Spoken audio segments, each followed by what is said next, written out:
السلام عليكم ورحمه الله وبركاته. ازي حضراتكم؟ عاملين ايه؟ يا رب تكونوا بخير، كل سنه وانتم طيبين. فيديو جديد، والنهارده هنعمل بسبوسه هتعجبكم جدا، وطريقتها سهله وبسيطه وهتعجبوها ان شاء الله. البسبوسه اول حاجه فيها من قواعدها يعني ان هي تسويتها درجه حرارتها مش بتبقاش عاليه، يعني بتاع 170 180 حراره ما تبقاش عاليه عشان ما تنشفش الارضيه، ما تنشفش والوش ما يتحرقش والجوه تبقى عجين، فتبقى الحراره 170 180. طيب دي حاجه تانية، البسبوسه قوامها او شكلها تبقى رفيعه بخلاف الكيكه بتبقى عاليه. البسبوسه عايزه تبقى حاجه بسيطه كده صغيره، فتبقى الصينيه كل ما كبرت كل ما تبقى ايه برده في المعقول، يعني ما تبقاش ما تحطيش كوبايه بسبوسه على صينيه كبيره، لا يبقى في المعقول. ماشي. اول حاجه هنعملها قبل ما هقول حتى المقادير، معلش، الارضيه بدهنها السمنه ومعلقه طحينه. الطحينه بتدي الارضيه لون حلو، انا حاطه على فكره، بس انا اللي دي اللي قطعت مني ما عرفتش ان انا اصورها، معلش. خلاص، فانا قلت انا حطيت معلقه سمنه بلدي على معلقه طحينه. طيب وهنركنها على جنب كده. خلاص، ونشتغل في المقادير. نقول مقاديرنا بتاعت البسبوسه. ماشي. اولا دي بسبوسه جايه من عند العطار او اي حد بيبيع مستلزمات حلويات. خلاص، هنعمل في الاول كده الكوبايه 3 كوبايات بسبوسه، عليها نص كوبايه جوز هند اهي مبشوره حلوه اهي. ماشي. وكوبايه سكر وكوبايه لبن وكوبايه سمنه بلدي. طيب ماشي. معلش احمد هيشرفنا معانا عشان خاطر اعمل دوشه بره. هنحط ال3 اهو بظهر كده قدامكم. ماشي. 3 سميد بسبوسه. نعم حبيبي. نزلوا يا محمد، نزلوا محمد عايز ينزل. ماشي يا حبيبي ماما.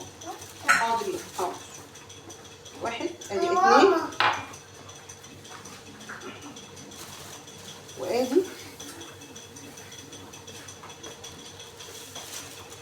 وادي الكوبايه الثالثه، دي رقم 3. خلاص ماشي. هنحط نص كوبايه جوز الهند اهي. يبقى كده الناشف كله 3 سميد بسبوسه ونص كوبايه جوز هند. ماشي. خلاص، نعمل ايه بقى هنا؟ هنجيب كوبايه السكر ونكرمله. متاح ان انت تعملي سكر تموين عادي، الغامق اللي هو الغامق ده مش مشكله، هو كده اصلا هتكرمليه، فكده هيغمق سواء ابيض او غامق، كده هيتكرمل. ماشي. فده هنكرمله في طاسه على النار. ادي طاسه على النار. ماشي. هحط عليها السكر يتكرمل على نار هاديه، مش نار عاليه عشان ما يتحرقش. ماشي. في نفس الوقت هكون بجهزه معلقه عسل جلوكوز. ماشي. على نار هاديه اهي. الطروف بتاعتها بدات تتكرمل، بتدخلي دي على نار هاديه خالص اهي، واضحه كده اهي. بدات تدي اللون البني اللي احنا عايزينه اهو. وبتدخلي اللي جوه بره لحد ما يكرمل اهو. النار هاديه، النار تبقى هاديه خالص عشان السكر ما يتحرقش، وبالتالي البسبوسه تمرر منك اهي. بتدوب خالص اهي معاها، خليكي معاها على الاخر. خطوه مهمه جدا. البسبوسه دي بخلاف الاكياس مش شرط ان انت تكرملي لها السكر ده. ماشي اهي. بدات اهي تمزج خالص اهي. هنجهز بقى نفسنا للسكر سكر الجلوكوز. هنحط معلقه مثلا، هنحط معلقه اهي، ولا تحطي ميه ولا تحطي اي حاجه خالص، يا دوب هي السكر اهو. نحط بقى الجلوكوز ده بيبقى ملمسه صعب شويه، فعايز عافيه شويه اهو. حط معلقه واحده. حلو قوي. ماما نعم. حلو. طيب يا حبيبي. ماما حلو. طب حطها عندك على الترابيزه يا حبيبي. شكرا.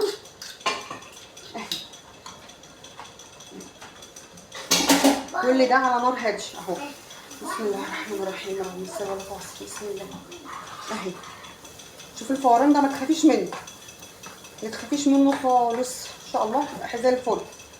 خلاص اهو كده واضحه يا بنات. اهي اهي اهي، ما تخافيش من الفوران ده خالص. بعدها تقومي رايحه ضايفه ايه؟ اللبن. اللبن يبقى طالع قبلها طبعا، قبل ما تعملي. بسم الله الرحمن الرحيم. بسم الله اهي. نعم يا حبيبي. ماما ادي كوبايه اللبن كلها اهي. ماما عايزي. ماما بنت ان هي فيها تكتلات اهي. ماما اهي بنت ان فيها تكتلات، ولا تشغلي بالك، هتفك دلوقتي وتبقى ايه صح خالص. المهم بس ارفعي حراره شويه، يعني ايه مش قوي، فاهمه؟ اهي حاجه بسيطه كده على الهادي. هي في ثواني هتفك، لان ده في الاول في الاخر ده سكر هيفك. وطي تاني اهو. انا ممكن اقول لك هسيحها وافكها وارجع لك، بس انا عايزه الحاجه تبقى قدام منكم اهي. مع التقليب كده هيفك اهو. بدات تصيص اهي، ما عادش ماسكه زي الاول.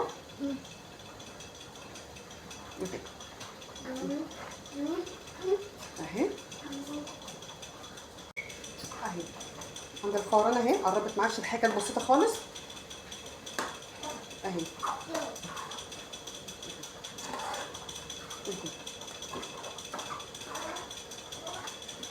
معاش التكتلات بسيطه جدا. ساعتها بقى كده يبقى نضيف ايه؟ كوبايه الايه؟ كوبايه السمنه بتاعتك. يفضل إيه؟ تحطي سمنه بلدي ماشي. البسبوسه بالذات بتفضل سمنه بلدي. ما عندكيش حطي نباتي مش مشكله، مفيش حيواني عادي، نباتي شغال عادي. عندك ميكس بين ده او ده شغال اهو، ده او ده شغال مش هقولك. ترفع شويه الحراره، تقلبي، بتبقي انت برضو ايه عينك على حاجه، عارفه ايه اللي ناقصها، تزودي شويه الحراره تنقصي شويه الحراره، بحيث ان انت ايه الذوبان يتم من غير اي مشاكل اهي.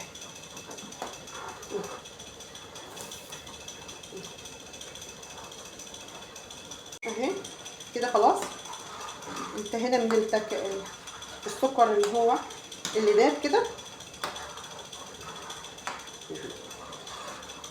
اهو قدامك اهو. ده بقى بنعمل ايه؟ بنصفيه عشان لو في اي تكتلات ولا اي حاجه، بنصفيه من التكتلات اللي بتبقى موجوده فيه. بس هو ايه يبرد شويه، ما ينفعش طبعا يتصب كده على السميد على طول اهو. يبرد شويه وهنقربه على السميد. وده الشكل النهائي بعد ما صفيتها وبردت شويه. بحطها على السميد بتاع البسبوسه، ونص كوبايه جوز الهند ماشي.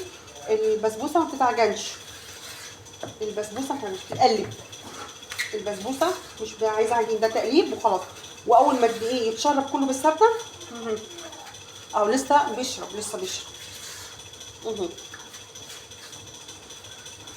كله بيتشرب اهو.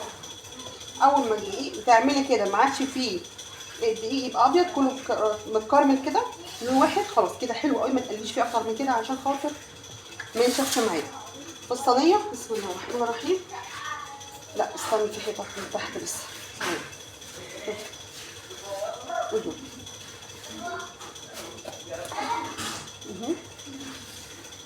اهي كده خالص. وبعدين نحط الايه؟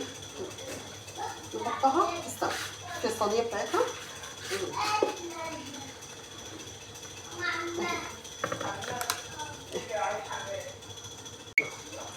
بعد ما نحطها ماشي، بجيب ايدي كده براحه ايدي كده ميه ماشي، عشان تتعمل كده.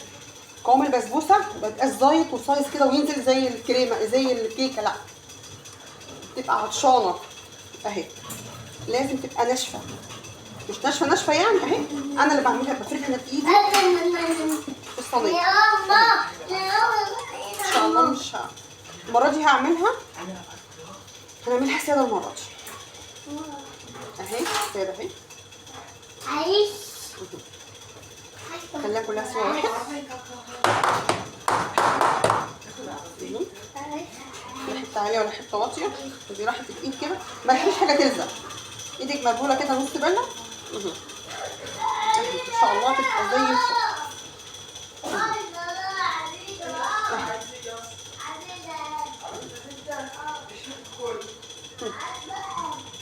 وندخلها في الفرن عشان ايه، عشان تستوي. ماشي. احنا دلوقتي تقريبا في نص مرحله التسويه. الارضيه لما بتستوي من تحت في البسبوسه بفتح الشوايه من فوق، يعني لازم الاول تحت البسبوسه الارضيه بتاعتها تستوي الاول. ماشي. لما الارضيه بتستوي ببدا اعمل الشربات البسبوسه بيبقى سخن. القوام بتاعه بيبقى خفيف مش تقيل. البسبوسه قوامها خفيف وبيبقى سخن، والبسبوسه سخنه والشربات بتاعها سخن. ماشي.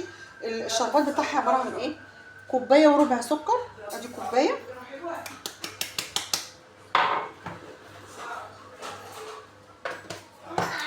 كوبايه وربع سكر. ماشي. وكوبايه ونص ميه. كوبايه ونص ميه.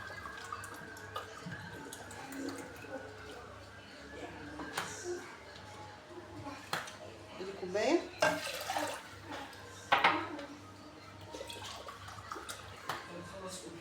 ونص ميه. ماشي تمام.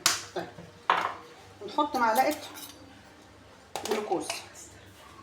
الجلوكوز يعني ايه، هنا وهنا برضه نحط بتاع معلقه برضه. ماشي. ومعلقه سمنه بلدي. الشربات عشان هو بيبقى سخن فمتاح ان انت تحطي ايه، معلقه سمنه بلدي مع انا قلت لحضراتكم قبل كده معلقه واحده كفايه قوي، ان دي ميكس ما بين البلدي عندي والنباتي. ماشي. ماشي. عادي ممكن تعملي بنباتي عادي، مفيش مشاكل. ما تنسوش تحطوا اللايك وتعملوا متابعه. ماشي. البسبوسه، شربات البسبوسه بيغلي وبتطفي عليه، ما بتستنوش شويه لحد ما يبقى حاجه تقيله. لا احنا قلنا البسبوسه الشربات بتاعها بيبقى خفيف مش تقيل. ما احطش ايدي ولا اي حاجه ولا هقلب ولا اي حاجه على الوضع ده كده. وما تحطيش فانيليا بقى، طالما حطيتي سمنه ما تحطيش فانيليا. السمنه عشان بتدي ريحه حلوه، لو ما كانش فيه سمنه كنت تحطي فانيليا ماشي، انما طالما حطيتي سمنه ما تحطيش فانيليا، مش هتبان ريحتها بقى، هتغطي على ريحه السمنه البلدي فمالهاش اي لازمه. خلاص. هنحط دي على النار وبعدين نشوف التسويه بتاعت البسبوسه. ادي الشكل النهائي بتاع البسبوسه. ثواني اهو، مش عارفه باينه كده قدامكم اهي. دي طالعه لسه حامل الفرن مولع. خلاص. فرن السكر بتاعها الشربات بتاعها. بسم الله الرحمن الرحيم. ولع. بسم الله الرحمن الرحيم. بسم الله الرحمن الرحيم. سامعين صوت الدش؟ انا سامعه، انا عايزه معكم. سامعين صوت تحفه تحفه حاجه كده يعني ايه. بسم الله الرحمن الرحيم. جميله. الدش بتاعها بصراحه انا كنت مركبه الميكروفون كان بالراحه كده. اديها كل شربات، ما تقوليش يعني ايه لا هتشربها تبقى زي الفل. ايوه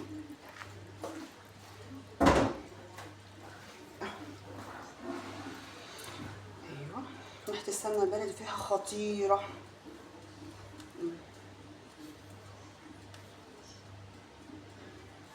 اهي حاجه تحفه تحفه تحفه تحفه تحفه. البيكنج باودر انا ما حطيتش فيها اسمها البسبوسه، ما حطيتش فيها بيكنج باودر. لا اكياس بحط فيها ولا السايب بحط فيها، لان هي البسبوسه مش عايزه تنفش، مش عايزه تكبر، هي بتبقى مقامها صغير.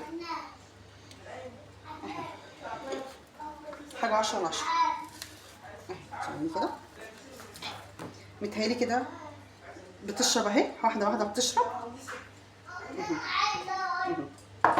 ده قوام البسبوسه، دي صينيه البسبوسه بتاعتنا.